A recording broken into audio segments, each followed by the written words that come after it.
Estás escuchando el podcast de EduLacta. Bienvenidas a nuestro podcast de EduLacta, un podcast donde cada 15 días hablamos de algún tema relacionado con la lactancia materna. Y en esta ocasión tengo el placer de presentaros a alguien pues, que es muy importante para nosotras, para mí personalmente, porque además lo he podido conocer en persona allí en Colombia, y él es Miguel Bayona. Bienvenido, Miguel, a nuestro podcast.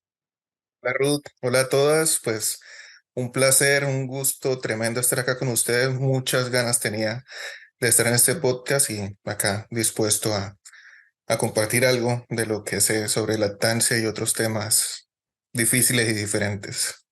Claro que sí, ya veréis.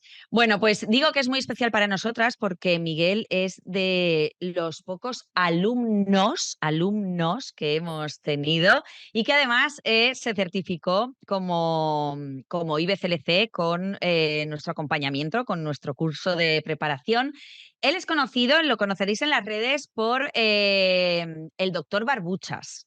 ¿Vale? Él es pediatra, es papá, sobre todo, pediatra. Es paliativista, que ahora hablaremos un poquito de todo esto, es IBCLC, como os he comentado, y bueno, pues actualmente está estudiando una maestría de salud global infantil.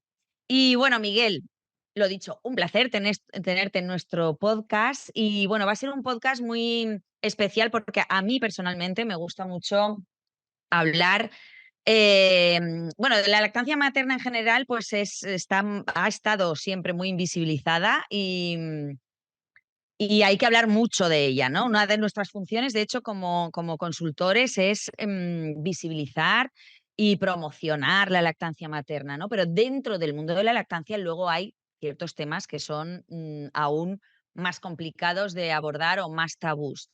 Y hoy vamos a hablar de uno de ellos y es el papel de la lactancia en los cuidados paliativos. Pero para hablar de todo esto, para empezar y que nuestra audiencia entienda bien de qué estamos hablando, Miguel, ¿qué te parece si nos explicas primero qué significa esto de cuidados paliativos? Claro que sí, Ruth. Bueno, ¿qué te cuento? Los cuidados paliativos pues son probablemente del área de las ciencias de la salud, uno de los, digamos, de las áreas, de los focos de la ciencia de la salud más jóvenes, más nuevos. Tendrá no más de 50, 60 años. Y es un área que me encanta, que la encontré encontrándome con el sufrimiento de pacientes y familias en los hospitales. Lo que hacemos en cuidados paliativos, lo que buscamos es sobre todo dos cosas. Buscamos aliviar el sufrimiento de los pacientes y buscamos mejorar la calidad de vida de esos pacientes y de sus familias, ¿no?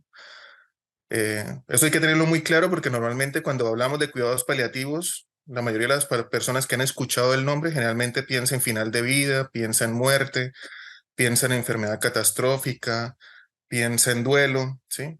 Pero es muy, muy importante lo que obviamente de todo eso lo tenemos en cuenta, pero que no es lo único, ¿no? Que podemos acompañar a otros niños y otras familias con enfermedades que también son crónicas, complejas, pero lo que buscamos es que tengan calidad de vida y que no tengan sufrimiento en ese proceso de enfermedad. Entonces eso es lo que hacemos principalmente en cuidado paliativo. Otra de las cosas que me encanta del cuidado paliativo y que también lo veo en lactancia materna es que no es el trabajo de un médico, de un especialista que va y valora a un paciente y define un tratamiento, ¿no? Es un equipo, ¿sí? Donde cada aspecto de ese equipo es fundamental. Entonces, está el médico, sí, pero la enfermera es parte de ese equipo, la psicóloga, la trabajadora social, la terapeuta ocupacional del lenguaje, la terapeuta física, y prácticamente cualquier especialidad médica va a tener Claro. importancia en cómo buscar mejorar esa calidad de vida en estos pacientes. Y dentro de ese equipo es una relación horizontal. Nadie es más que el otro.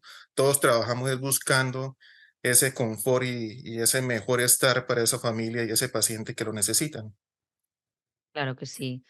Bueno, pues Miguel, teniendo en cuenta lo que nos has comentado, aquí en este podcast sobre todo queríamos hablar cómo la lactancia materna podría ser una herramienta, ¿no? Como parte de estos cuidados paliativos, ¿no? Y es algo que tú has vivido, ¿no? Has podido experimentar. Sí, digamos, llevo más tiempo como paliativista que como consultor de lactancia. Y en algún momento me vi presentándome a mí como, bueno, ¿y a qué se dedica? No, pues yo soy pediatra, soy paliativista y de una vez la gente me hace como mala cara, ¿no? Si trabajas con niños con cáncer y con enfermedades graves y niños que van a fallecer. Y después digo, soy consultor en lactancia. Entonces parecen como contrastes, ¿no? Parece como que una cosa no tiene que ver con la otra. Sí. Probablemente yo fui el primero que comencé a preguntarme realmente qué está pasando acá, cuál es la conexión, pero comencé a buscar, comencé a preguntarme y me di cuenta que sí tienen muchas cosas en común y como tú dices, la lactancia sí es una herramienta en cuidados paliativos, sobre todo porque yo digo, en lactancia materna y en cuidado paliativo lo que más queremos es, cuando estamos abordando una familia, una madre, es acompañarla, brindarle amor, brindarle afecto, brindarle seguridad. Y eso es algo que hago en los dos escenarios y es algo que se complementa. La lactancia materna puede ser esa herramienta que puede brindar confort a ese bebé.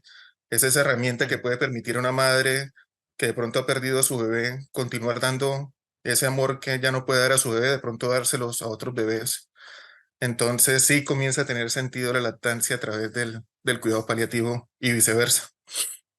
Exactamente, porque para hablar del papel, ¿no?, de la lactancia materna como dentro de los cuidados paliativos, por ejemplo, podríamos hablar del papel de la lactancia materna en la prevención del dolor, ¿no? Porque estos niños Ujú. al final, de una forma o de otra, sufren dolor. Y, ¿y de qué forma la lactancia puede ayudar en estos casos? Sí, me gusta mucho el papel de la lactancia en manejo del dolor. Uno casi siempre cuando busca en internet encuentra hasta el concepto ese, ¿no? Teta analgesia, ¿sí? O sea, cómo Sí. dar teta, dar lactancia puede quitar el dolor.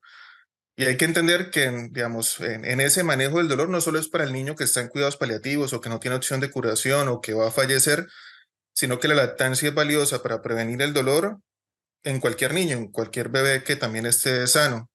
Y una de las cosas que nos interesa en cuidados paliativos es también el manejo del dolor en el niño que puede estar sano. Entonces se nos olvida muchas veces a los pediatras y a los médicos y los trabajadores de salud en general que, por ejemplo, procedimientos como una vacuna, que como una inyección, que como la toma de un procedimiento son muy dolorosos. Tenemos ese mito grande y gigante de pensar que los niños no les duelen las cosas o que lloran por costumbre o que lloran por todo o lloran porque están consentidos o porque son muy mimados. Pero los niños sienten dolor e inclusive sienten más dolor que el que podemos sentir el adulto por un procedimiento que sea doloroso. Ujú. Entonces lo que se ha descubierto es que, como ya sabemos, la teta no es solo alimentación, sino que es contacto, es apego, es afecto, es confort. Pues se ha descubierto que también durante un procedimiento doloroso como una vacuna, si el bebé empieza a tomar teta 1 o 2 minutos antes del procedimiento y le hacen el procedimiento, esta lactancia va a bloquear, va a disminuir la percepción del dolor y el niño va a sentir menos dolor durante el procedimiento. Entonces es muy importante, ¿sí?, que promovamos la lactancia en cualquier procedimiento doloroso que tengan los bebés por ejemplo, en contextos de hospitalización en unidades neonatales, donde a veces reciben hasta 60 a 100 procedimientos dolorosos durante sus hospitalizaciones. Les toman exámenes de sangre, toman glucometría, que es cuando les puncionan los piecitos para ver cómo está su nivel de glucosa, de azúcar. Le hacen intubaciones, le hacen punciones lumbares, bueno, muchos procedimientos que son muy dolorosos y con esa estrategia de dar lactancia, ellos van a percibir menos dolor, un dolor que en el futuro puede generar secuelas. No es solamente, digamos, el trauma y el daño que ese dolor le Sí. produce en ese momento, sino que ese dolor puede dejar secuelas a largo plazo, inclusive que podemos ver cuando somos adultos. Entonces la lactancia materna puede llegar a tener ese poder, ¿sí?, de quitar o disminuir el dolor y hacer que todos estos procedimientos, sea en el niño sano o sea en el niño en cuidados paliativos o en final de vida, puedan mejorar con la lactancia. Y el panorama, o sea, el panorama real en los centros sanitarios, ¿cuál es? Es decir, ¿se facilita que la mamá pueda dar el pecho a un bebé que está en cuidados paliativos, que está en estas circunstancias? Pues vemos ¿O de va a todo, depender pero mucho igual, ¿no? Como en sí, todo. vemos de todo, pero en general lo que pasa es que no se permite, sí, es algo que muchas veces ni siquiera se piensa. Por ejemplo, partiendo, por ejemplo, del punto de vacunación de un niño sano, Hay inclusive el Claro. mito de que no puede recibir lactancia, que porque llora y se puede atorar con la leche, cuando es totalmente eso, un mito, no va a pasar nada, y sí le vamos a dar el confort. Sí, eso pasa, digamos, en el contexto del procedimiento normal. Y en el bebé, por ejemplo, que está en cuidados paliativos, que está en estado crítico, que tiene riesgo de fallecer, sí me encuentro, digamos, cuando voy a la unidad neonatal y me piden valorar este tipo de niños, que las mamás están al otro lado de la incubadora y, por ejemplo, han pasado, por ejemplo, días a semanas y no lo ha tocado por primera vez, ¿sí? Ni ella lo ha pedido en medio de su temor, por ejemplo, de hacerle daño, ni Claro. el servicio, el equipo de salud se lo ha ofrecido pensando en eso mismo también, en la fragilidad, en que a lo mejor ella lo necesita, en que a lo mejor no lo puede manejar en medio de la dura situación. Y entonces tenemos un bebé que está sufriendo, que está lejos de su madre, que ese confort que podría darle, ese piel con piel, esa lactancia que le podría dar, no la está recibiendo, ¿sí? Entonces, pues, definitivamente y tristemente, lo más frecuente es que no ocurra, sí que... ujú, Sí. Yo lo he ujú, preguntado porque, bueno, tristemente yo ujú, imaginaba cuál era la respuesta, porque lo mismo, ¿no? Aquí también ocurre, aquí pretender dar el pecho al bebé cuando lo van a vacunar es como que no, ¿no? No sé, pues hay esas limitaciones, esas creencias, a veces por comodidad del profesional es que en realidad yo creo que es más cómodo para ellos que estuviera al pecho porque el niño se va a mover menos, se va a quejar menos, va a poner muchas menos dificultades, pero nos cuesta muchísimo hacer esos cambios, entonces entiendo sí, son de estas que en cosas este que mundo, ¿no?, de cuidados paliativos pasará lo mismo, encima aún con más miedo aún por esa salud de los bebés, ¿no? Por miedo a hacer daño cuando es todo lo contrario, ¿no? sí, son de esas cosas que seguimos Em, haciendo sin ningún tipo de justificación, solo porque es mito y Ninguna. porque es lo que así lo hemos hecho siempre y los Y que ya sufren son está. los bebés y la familia, sí. Ujú, Sí, sí, es increíble ver cómo nos cuesta, cuando precisamente lo que nos dice la evidencia científica, que es en lo que nos tenemos que basar, ¿no?, los ujú, profesionales de la salud, nos lo está sí, diciendo claramente y seguimos con que no. Así, sin justificación ninguna. Pero tal cual. bueno, ahí estamos. Otras situaciones, ¿no?, con las que nos podemos encontrar en estos casos, ¿no? Es en las situaciones en las que el bebé ya ha fallecido y, y la mamá, pues, tiene el pecho lleno, ¿no? Tiene leche en el pecho. Entonces, ¿qué podemos hacer en estos casos? Bueno, es triste, digamos, también digamos, la situación y el abordaje que se hace en este tipo de situaciones, porque pues generalmente lo que observamos en nuestro medio es que a las madres ni siquiera se les preocupa, se les pregunta qué quieren hacer, sí, debería ser lo primero que deberíamos preguntar. Y comentarles, ¿no? Hablarlos con ellas. Por ejemplo, muchos de los bebés que, digamos, en los primeros días de vida están en un contexto de cuidados paliativos, muchos de estos bebés son bebés que se sabe del embarazo, que ya venían con una condición que era difícil, digamos. La mayoría de los casos, diría yo un 80-90%, ya se ha identificado que este niño viene con un problema en su corazón grave o tiene alguna malformación en su cerebro grave o hay posibilidades de que nazca antes de tiempo y que sea muy prematuro y que pueda tener todas estas complicaciones. Esos son los bebés, digamos, que habitualmente vemos en cuidados paliativos. Entonces, el abordaje de cuidados paliativos debería ser desde el embarazo, debería ser perinatal. ¿Sí? En Claro, centros avanzados tienen un equipo de cuidado paliativo y ese equipo de cuidado paliativo aborda a estas mamás desde el embarazo, ¿sí? Y hablan de todos estos aspectos. Entonces le preguntan a la mamá, primero explicarle la condición de su bebé, explicarle los riesgos, explicar sobre la posibilidad de que puede fallecer en los primeros días, explicarle qué vamos a hacer cuando el bebé nazca, si se va a pasar la unidad o va a estar solo a su lado, ahí a su lado esperando probablemente a que muera.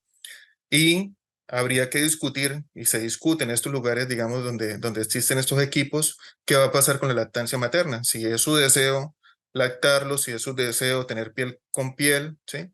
Y una vez el bebé fallezca, definir, bueno, no quieres continuar con la lactancia, entonces definir el tratamiento para hacer que esa lactancia poco a poco disminuya para evitar riesgo también de mastitis, dolor, complicaciones. Pero también hay madres que desean continuar con su lactancia y que ven esta lactancia como una oportunidad, como una forma de decirlo, como una oportunidad de manejar también su duelo, ¿sí? Entonces hay madres que inclusive estaba leyendo algunos artículos donde hay como apartes y comentarios de mamás y mamás, e inclusive hay mamás que dicen que quieren continuar con su lactancia porque como el dolor de la lactancia les permite como expiar ese dolor que están sufriendo en ese momento, ¿sí? Mm, Otras, el ánimo es altruista, quieren eso, a través de esta lactancia quieren darle resignificado a ser mamás, ¿sí? Y poder continuar con la lactancia y dar esa vida que quería dar ella a través de su claro. lactancia, ¿sí? También me Ujú. leí Sí, esto un es libro muy bonito, como... Sí, dime, Miguel, sigue, ¿no? sigue. No, decía que Elizabeth Kubler-Ross, que es una de las mamás de los cuidados Sí, paliativos y del duelo y que fue la que del describió duelo, mucho sí. sobre todo lo que es el duelo, ella explicaba que cuando pierdes un ser querido, pierdes a esa persona, pero además pierdes todo lo que esa persona iba a significar para ti, ¿sí? Digamos, todos esos aspectos de esa vida, que esa vida iba a significar en tu propia vida. Entonces, cuando una mamá pierde a su bebé, no está perdiendo, digamos, solo el bebé, que es increíble y uno no se imagina ese dolor, sino que también está perdiendo el hecho de ser mamá, está perdiendo el hecho de poder dar amor, el hecho de poder lactar si era su deseo, ¿sí? Sí. Entonces, cada uno de esos aspectos produce aún más dolor y hace que ese duelo sea muchas veces más difícil. Entonces, definitivamente, eso, habría que permitir que estas madres pudieran elegir. Por ejemplo, acá en Colombia, el desarrollo, por ejemplo, de bancos de leches no es tan grande, hay pocos lugares y hay una ley de la ley de los bancos, de cómo se regulan y cómo deben llevarse los bancos de leche. Y entre las contraindicaciones para donar leche, digamos, o dentro de las indicaciones, dentro de las obligaciones, es que el bebé, que la madre que va a donar leche tiene que tener un bebé sano y vivo. O sea, que no le dan la oportunidad a madres en duelo de donar su Exactamente. leche, ¿sí? Sin ninguna justificación, solo porque alguien dijo que Ninguna, debía ser ninguna. así. Ajá, Exacto, además es que es lo que iba a comentar antes, porque nosotras sí que hemos hablado a veces de lactancia cuando hay una pérdida gestacional, ¿no? Ante ujú, un aborto. Y la mamá, pues si el aborto, si el embarazo ya estaba más avanzado, pues la leche sube igualmente porque el cuerpo reconoce que se ha producido el expulsivo y el mecanismo hormonal se pone en marcha y sube la leche, ¿no? claro, Y a muchas mamás, pues simplemente no se les da ni la opción, directamente les dan las pastillas para cortar la leche, que ya sabemos que esas pastillas no siempre funcionan, entonces llegan las mamás a su casa y se encuentran con ese subidón de leche sin saber qué hacer porque nadie les ha dicho, ¿no? Y es esa infantilización de las mujeres, hacia las mujeres y hacia las madres de que no pueda tomar esa decisión y como tú has dicho, es que realmente existía como una norma en los bancos de leche aquí también que tú no podías donar esa leche, ¿no? Tú tenías que tener un bebé vivo. Y yo, claro, dentro del desconocimiento, cuando empiezas a formarte, dices, ¿habrá alguna explicación? ¿Que pasará algo con esa leche que no puedas? Y realmente luego averiguas y descubres que no, que simplemente es para evitar el dolor de esas madres. Digo, ¿y eso quién lo ha decidido? ¿Quién ha decidido cómo tiene que manejar ese dolor esa madre si esa madre va a preferir continuar con esa lactancia y donar? Digo, precisamente a los bancos de leche no les sobra la leche, así es. precisamente. Entonces, las mamás que quieren donar toda esa leche porque a través de eso mm, pasan su duelo, hay mamás que no, si ellas deciden cortar porque si no lo reviven, les hace tener, Perfecto. sentir más dolor y Sí. quieren pasar página cuanto antes, vale, pero hay madres que les sirve como un Ujú. ritual, es un proceso el duelo y saber que esa leche va a salvar igual las vidas de otros bebés prematuros o bebés que están malitos, eso les alivia. Y hay unas personas que redactaron esos códigos que decidieron por las madres que es que así no prolongaban su dolor.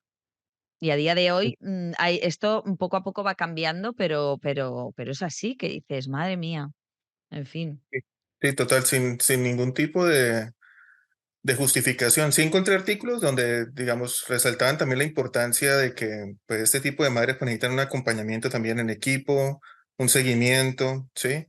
Advertirle a las madres digamos, esta donación la deben hacer hasta que ellas consideren que está bien, porque también pasaba y describían casos así puntuales de mamás que después sentían la obligación de seguirlo haciendo, ¿sí? Entonces ya tenían la carga y la culpa si en algún momento comenzaba a disminuir la producción, entonces terminaba haciéndole más daño, ¿no? Entonces, sí, Claro, tienen que tener una monitorización, hay que estarlas llamando, preguntarles cómo va, cómo se claro, sienten, sí, eso es fundamental, ya.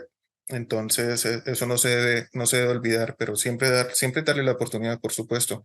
Yo alguna claro. vez hice la pregunta acá en puntual, digamos, en un grupo de consejeros de lactancia, porque me llamó la atención eso, encontrar eso en la ley y me decían, bueno, que en algunos lugares, digamos, como que se saltaban la ley y decían, pues eso sí, no tiene ninguna justificación, entonces vamos a permitirlo porque, o sea, como tú dices, la leche no nos está sobrando y hay Claro, inclusive bancos de leches internacionales donde alrededor del 8 o 10% de esa leche que ellos tienen es leche donada de madres en duelo. ¿M? claro, Entonces, hay que cambiar.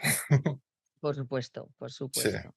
Y bueno, y hay otro aspecto, Miguel, que yo, como te comentaba antes de empezar a grabar, es algo de lo que nunca había hablado, eh, nunca lo había abordado, y es la lactancia en bebés que están en el final de su vida. Es decir, tú, como has dicho antes, ya puede que incluso desde el embarazo ya sepas que nacen con una circunstancia que igual la hace incompatible con la vida y sabes que a las pocas horas va a morir o a los pocos días, pero luego también están esos bebés que nacen, están sanos y de repente un día se encuentra algo, se les diagnostica algún tipo de cáncer, algún tipo de enfermedad y, y ya te dicen pues que no, que igual no va a llegar mucho más allá, ¿no? Y es la lactancia en estos bebés en el final de su vida o con bebés críticos, que me parece que es un tema que también hay que visibilizar muchísimo, porque ya te digo que es que ni yo lo había abordado todavía nunca, o sea, y me parece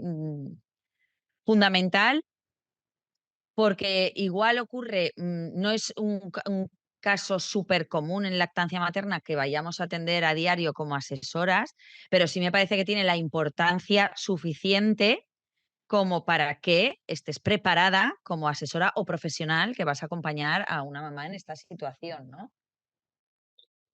Un tema importantísimo, como muy poca literatura encuentras al respecto. Si yo puse antes de todo esto puse cuidados paliativos y lactancia materna en PubMed, en uno de estos buscadores de artículos científicos, y no eran más de 50, 60 artículos hablando sobre el tema, de los cuales ya después de revisarlos y buscar, no eran más de 20 que realmente hablaban del tema. Ujú. Entonces sí, como se invisibiliza la lactancia, pues que hablar de la muerte, del duelo, de la muerte perinatal y pensar pues en lactancia y cuidados paliativos, pues mucho menos. Entonces sí, Sí. es muy, muy, muy importante. Creo que, digamos, le he intentado dar la relevancia por mi papel de paliativista e IBCLC. Es lo que me ha hecho, Mm. digamos, como prender las alarmas y darme cuenta de la importancia, porque pasa eso, en el día a día me encontraba a bebés en final de vida, ¿sí? Bebés recién nacidos de 8, 10 días, una semana, a veces solo horas, y que su madre estaba pues con una producción de leche y que este bebé no había tenido siquiera la oportunidad de recibir la lactancia, ¿sí? Como decía antes, de que muchas veces encontraba mamás y papás con su bebé hospitalizado, el bebé grave, la familia atravesando el peor momento de sus vidas y que ni siquiera habían tenido la primera oportunidad de tenerlo en los brazos, ¿sí? Entonces, casi siempre Claro. mi primera intervención en este tipo de situaciones es preguntarles, ¿ustedes ya lo pudieron cargar? ¿Ya pudieron tenerlo? Y te digo que 80-90% de las veces la respuesta es no, y de inmediato lo que hago es, bueno, todo el equipo vamos a hacer para que esta familia pueda tener a este bebé en sus brazos. Claramente, pues obviamente preguntándole siempre antes si ese es su deseo Sí lo desean. digamos, creo que nunca me respondieron algo diferente a que hace mucho tiempo querían cargarlo y tenerlo cerca. Y por la lactancia, digamos, en ese momento, en ese punto, en un bebé que está tan grave y que está tan delicado, probablemente, digamos, el único alimento que llegan a tolerar, así sean goticas, así sean pocas cantidades, pero que definitivamente produce pues mucho confort, ¿sí? Produce bienestar, produce disminución del dolor, ¿sí? El solo hecho de tenerlo en sus brazos, Puede ser a veces la lactancia se define directa o puede ser diferida. Por mucho tiempo también se pensó que cuando el bebé tomaba teta en este tipo de situaciones, cuando estaban graves, que su saturación, o sea, su nivel de oxígeno bajaba, pero vieron que con tetero o con mamila o con chupete se baja más que con lactancia. Entonces también es otro mito que también se ha ido Mm, desmontando, ¿no? Pero definitivamente, digamos, es una intervención eso, que produce confort, que produce bienestar, que disminuye el riesgo de otras complicaciones, porque cuando reciben fórmula, un bebé que está grave puede tener otras complicaciones, como por ejemplo una enterocolitis, que es una inflamación de sus intestinos, que puede agravar y empeorarlos sí, todavía más y producirles dolor y pueden requerir cirugías y situaciones aún mucho más graves. Entonces, como sabemos que todas las maravillas de la lactancia materna, pues en este momento de gravedad, de fragilidad, ¿sí? Que esas pocas goticas puedan llegar a su intestino, van a generarle, digamos, confort, van a hacer que, por ejemplo, disminuya el riesgo de que pueda llegar a tener sangrado en ese intestino también, ¿sí? Y sí. que pueda estar acompañado y en ese momento pueda estar mejor atendido y con más amor y más afecto y más cariño, que también es lo que nos da la lactancia materna, ¿no? Entonces es muy, muy, Claro. muy importante. Muchas veces también pasa que, por ejemplo, estas mamás, al menos en las instituciones donde yo trabajo, las animan a que se hagan extracción, pero solo se piensa, por ejemplo, como no tenemos banco de leche, solo se piensa en la extracción durante el tiempo que ellas están en la institución, pero nunca, por ejemplo, se les alienta a hacerse extracción en casa para mantener la producción en caso, porque muchas veces el bebé, pues sí puede fallecer, pero hay bebés que superan el estado de gravedad y pueden volver a la casa con las madres, pero a las madres Claro, no les dicen extráiganse, ¿sí? Con frecuencia para mantener la producción y muchas veces llegan a la casa y la producción está baja y eso puede hacer o que requieran suplementación o que se deshidraten y tengan que volver a hospitalizarse. Entonces, uno de los papeles que tenemos exactamente. que tener como consultores de lactancia, si llegamos a estar en una situación en la cual estamos apoyando a una familia que tiene un bebé hospitalizado, es decirles y recordarles de la importancia de la extracción frecuente para mantener la producción y que el bebé pueda seguirse alimentando en el evento de que pueda volver a las casas. Mm. Y además que es que, es una demostración que se sigue sin dársele el valor que tiene, ¿no? Ujú. A la leche materna, que sin embargo, en casos como los niños prematuros, se sabe que es su medicina y que puede ser, la diferencia entre la vida y la muerte, o la diferencia entre sufrir de cosas graves como la enterocolitis necrotizante, que es algo muy común en los prematuros, o no sufrirla, ¿no? Así es. Y todavía no se le da el valor que tiene. Y, y como último, para cerrar, Miguel, porque pasa el tiempo volando, Em, a mí me gustaría resaltar, igual que hemos comentado antes, em, pues que en los casos de pérdida, que igual a las mamás no se les dice que no se les da opción a elegir, ¿no? O que muchas veces en estas situaciones tan difíciles, ¿no? De hablar de la muerte, encima la muerte perinatal, que es algo como que nos hace cortocircuito en el cerebro porque es lo más contradictorio, ¿no? Es la vida y la muerte juntas en un mismo momento, ¿no? Miramos para otro lado, porque es doloroso. Y, y en estos casos en los que he comentado, pues bebés que igual han nacido sanos, todo ha ido bien unos meses, de repente te encuentras con un diagnóstico de un cáncer, de algo que, que, mm, que es ineludible, o bebés que ya nacen con una condición, ¿no? Que ya sabes que van a morir, incluso te dicen, Em, es que esto sí que lo oí en una conversación hace tiempo, decir, ¿para qué le vas a dar el teta si como para así no te vinculas, ¿no? Así no sufres luego tanto, ¿no? Así no te vinculas con ese bebé que sabes que va a morir. Y yo pensaba, qué duros somos, ¿no? Qué fríos, qué duros y en el fondo creyendo que vamos a hacerle un favor a esa madre porque nos hemos mm, miramos para otro lado, o sea, negamos las emociones. Es que las emociones de pena, de tristeza y de duelo son sanas y son necesarias para sobrellevar estos duelos, porque si no, nuestro cerebro no lo cierra bien esto, ¿no? Y el vincularte con ese bebé, aunque sepas que va a morir, es lo que va a hacer que luego tu duelo pueda marcar una diferencia enorme de cómo lo vas a vivir. tú, el saber que le has acompañado hasta el final, que le has dado todo su amor, que ese bebé se ha muerto sabiendo quién es su madre y habiéndola podido reconocer, oler, haber podido alimentarse a través de ella y qué equivocados estamos, ¿no? Ante el querer tapar, enseguida tapamos todo lo que son este tipo de emociones para no sentir. Es que al final es anestesiarte de una serie de emociones que parece que las emociones que hemos catalogado como negativas sean malas, cuando no, son necesarias. Lo que hay que saber es gestionarlas bien, ¿no? Lo que puede convertir en buena o mala una emoción es que no la sepamos expresar bien, Así pero bien es. gestionadas, todas las Mira que emociones están porque son sanas. cuando yo empecé a estudiar paliativos, de las cosas que me llamó más la atención y que más no sé, me causó impresión y que no veía como bien en el primer momento fue sobre duelo perinatal, cuando alentaban a las madres y decían que era importante para el manejo de su duelo, por ejemplo, crear memorias, ¿sí? Entonces tomar fotografías o la impresión Mm. de su piecito para guardarlo o la ropa del bebé guardarla. Yo decía, o sea, ¿por qué quieres guardar? ¿Por qué quieres tener ese recuerdo? Y es totalmente lo que tú mencionas, ¿sí? ¿Cómo negamos esa oportunidad? ¿Cómo nos gusta juzgar el duelo del otro, ¿no? Siempre decimos, bueno, ¿y Mm, por qué hizo esto o aquello? Yo no lo hubiera hecho, pero digamos, definitivamente todo tiene sentido para cada persona. El duelo es totalmente individual en cada ser humano, ¿sí?